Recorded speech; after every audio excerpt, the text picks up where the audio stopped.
Well, good afternoon. We are on section 6.4, solving proportions. Why don't you go ahead and hit pause and copy this down, and then we'll talk further about it. Alright, well, solving proportions is not only something that's dealing with these ratios, but it's also going to be involving algebra. Okay, and we will require you today that when you solve these, you have to use cross product to solve them using algebra to do so. So we will be writing these steps down. You'll have to have step 1 and 2 as we go through this to get the final answers. That's what we will be looking for on homework. So when we do this, again, we have our proportion and we're trying to find the value of this variable. So we use cross product, meaning, again, cross multiplying. So 4 times 35, that's going to be on one side of my equal sign, just like we did with our proportions. And the other side will be 7 times, we usually had a number here, but it's just the variable. So 7 times m, which is 7m. 4 times 35, you might have to do that off to the side, and we see that we get 140. That equals 7m. You can skip this part if you like. That will be my shortcut if you care to do so. But we have to have the value of that and what we are multiplying with the variable. So now we are simply using our algebra skills, which says we must start on the side with the variable because that's the number we're trying to get rid of. So we are going to divide by drawing a line and dividing by that number that's with the variable, because again, 7 divided by 7 equals 1, and 1 times m is m. That's how we get m by itself. And so we bring m down, equals, and then what is 140 divided by 7? It gives you 20. Now if we were to plug this back in and do a check, you could find that 7 times 20 is 140, and we already know that 35 times 4 is 140. They have to be equal to each other, otherwise it would not be proportional. So let's go ahead and look at solving this problem. I'm going to let you go ahead and hit pause and solve it according to the way we just did it. So go ahead and do so. Alright, so we have 12y, and you can put that on either side of the equal sign. It does not matter which side you put it on. And then 15 times 4. Okay, so then we, again, 12y. If you want to skip this step, you can. This is step 1 that I showed you earlier. And 15 times 4 is 60. So now we are needing to solve this using algebra. So again, we're going to take my 12y equals 60, and you're going to divide both sides by 12, because that's the number that's with the variable, and then you get y equals, well, how many 12s go into 60? There are a total of 5. Okay, so again, the value of the variable is 5. Now some of you might have said, well, I already know that if I divide this by 3, that equals 4. So I divide this by 3, and that's going to give me 5.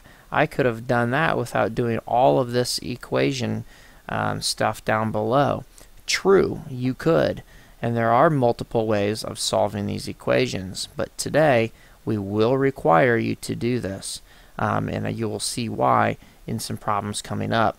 And the biggest issue is that if I were to change this to a number 16, you would see that you couldn't just divide this by 3. You would end up getting a decimal. And so that's why we are needing to make certain that you have indeed using the algebra to be able to get that answer. Okay, so let's take a look at our next one. Go ahead and hit pause and solve this.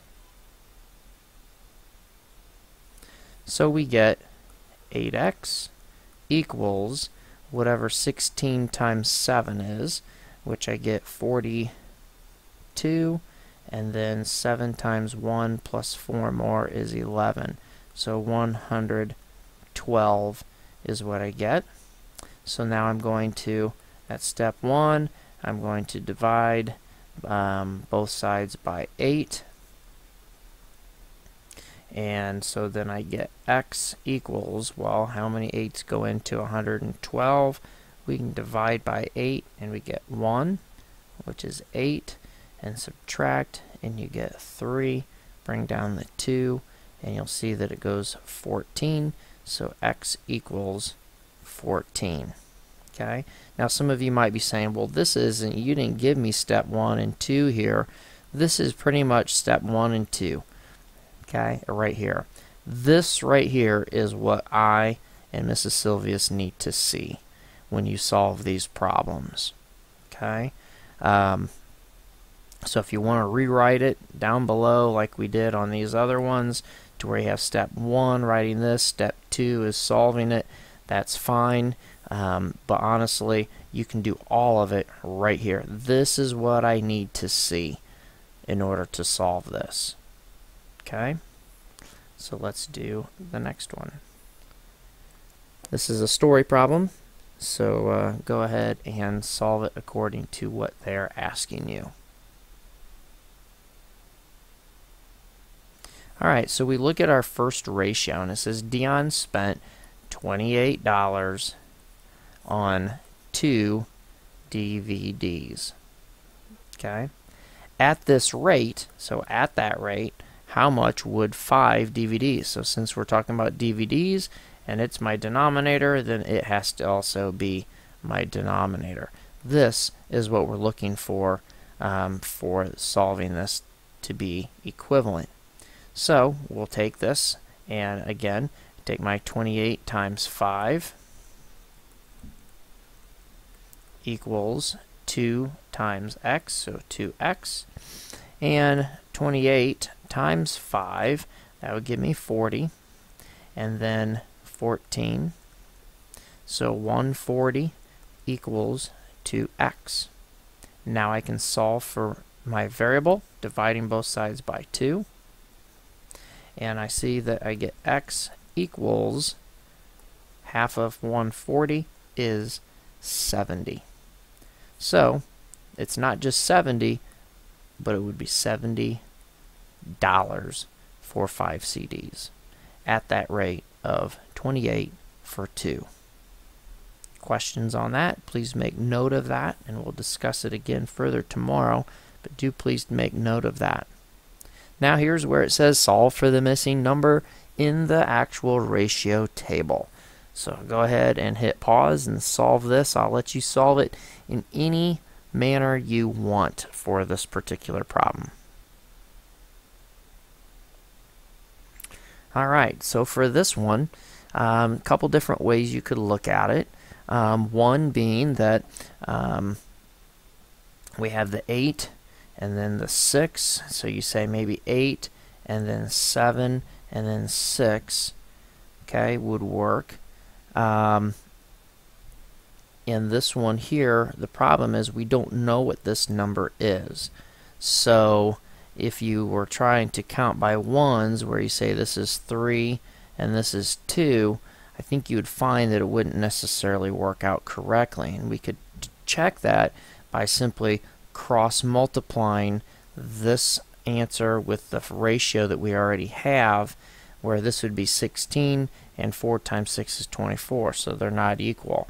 So that's not going to work. So again, my best method is still trying to use the ratio table, but using it with solving it algebraically, using this as my variable x. So we have 6 times 4 equals 8x. So then we can take 24 equals 8x, and then we can divide both sides by 8, and then we get x equals 24 divided by 8 is 3, to where this would equal 3. Okay? So if that's 3, if this is dividing this, basically we said we're counting if we made that 7, then this ratio would be between these two numbers would be 3.5 compared to that 7. Because it is half of it, this ratio, if you look at it, 4 compared to 8, it's half. So if this denominator is 7, we got to have this number be equal to half of that, and this number is also half of it, 3 compared to the 6. So that's how you might have used it with the ratio table if you chose to. Okay, lots of different ways when you're using rates and ratios. There are more than one way. Again, when you are directed, some of this stuff we're going to make you go through it. When we make you go through it using particular methods, make certain that you do. And again, it's just exposing you to the different methods, and hopefully you will find the one that works best for you. And in some problems, you'll find that you don't have much of a choice. You will have to use one of the methods to solve it, and it will be easier than others. So keep that in mind. We're, again, exposing you to lots of different ways to solve these, and you are finding, again, there are lots of ways to do so and different ways to think about those rates and ratios and comparing them. So have a great night. We will continue to discuss these further tomorrow, and we'll see you tomorrow.